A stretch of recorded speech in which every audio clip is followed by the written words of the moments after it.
If you've been thinking about trying CBTI, cognitive behavioral therapy for insomnia, but you're not quite sure if it's the right fit for you, my goal with this video is to help you feel confident in deciding whether to try it or not. If you're new to my channel, hello, I'm Meredith Loudon, and I'm a former insomniac turned sleep coach. I've now worked with hundreds of clients to help them overcome chronic insomnia naturally. And while CBTI is often considered the gold standard in the traditional medical world, I've had so many people come to me after they tried it only to realize that it made their anxiety worse or it just didn't work for their lifestyle. So today I'm going to walk you through the core aspects of what CBTI is, when it can be helpful, and when it might actually be doing more harm than good. This isn't medical advice, by the way. So what is CBTI? CBTI is a structured therapy that aims to treat insomnia by changing your thoughts and behaviors around sleep. It often includes things like sleep restriction, which is limiting the time you spend in bed to increase what they call your sleep pressure. Another thing that CBTI includes is stimulus control, which is only using your bed for sleep and intimacy only and nothing else.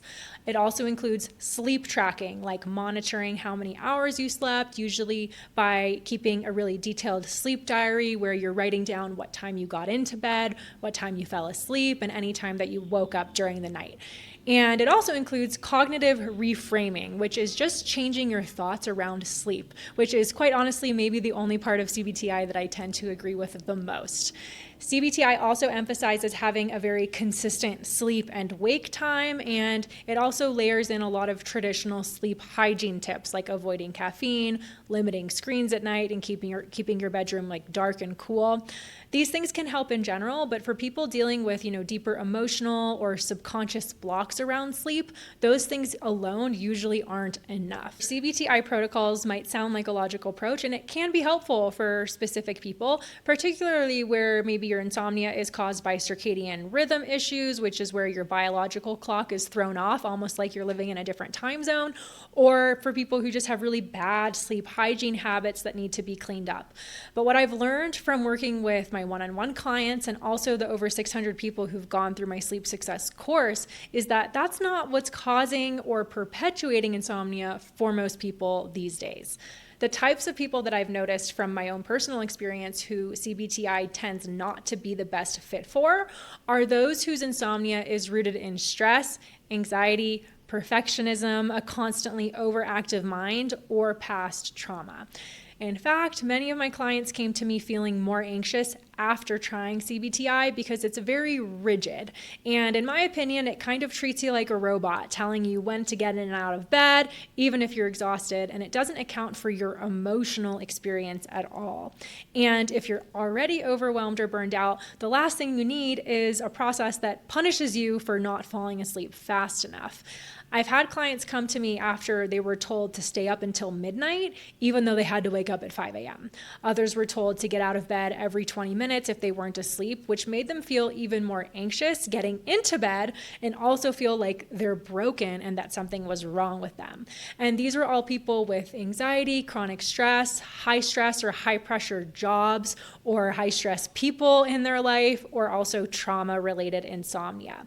So if you fall into any of those categories, my good news for you is that you're not broken. You're just using the wrong approach to your sleep. Here's what I believe is going on instead.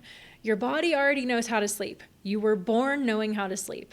If you can fall asleep sometimes, even if it's just for a few hours, your brain still remembers how to sleep. It's just stuck in high alert mode at bedtime when you're closing your eyes. Instead of focusing so much on your evening routine or obsessing over going to sleep and waking up at the same time, what I find actually works better is learning how to signal to your brain and body that you are safe at night and that it's okay to let go and rest.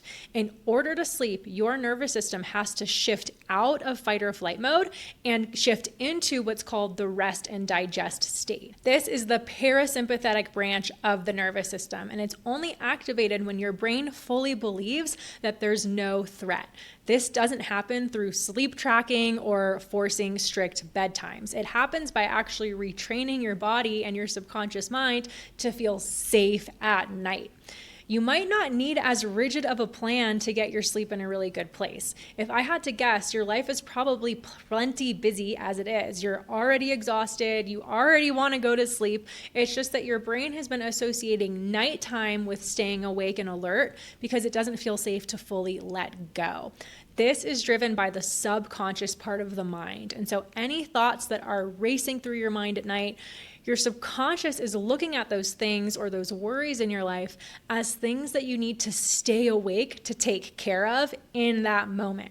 It's not understanding that nothing needs to be done and that you're allowed to literally just exist in the present moment and go to sleep. This is the heart of the work that I do with my clients, and it's why I created my sleep success method, which goes way beyond sleep hygiene and CBTI. I actually teach the 3-step strategy to my sleep success method inside the free masterclass that's on my website. I definitely suggest you watch this masterclass before diving into CBTI, because this is where I walk you through the 3 biggest insomnia mistakes you're probably making, and I show you a completely different approach to finally fix your sleep for good, 100% naturally, without any sleep supplements or other sleep aids. You can find that masterclass link in the description below.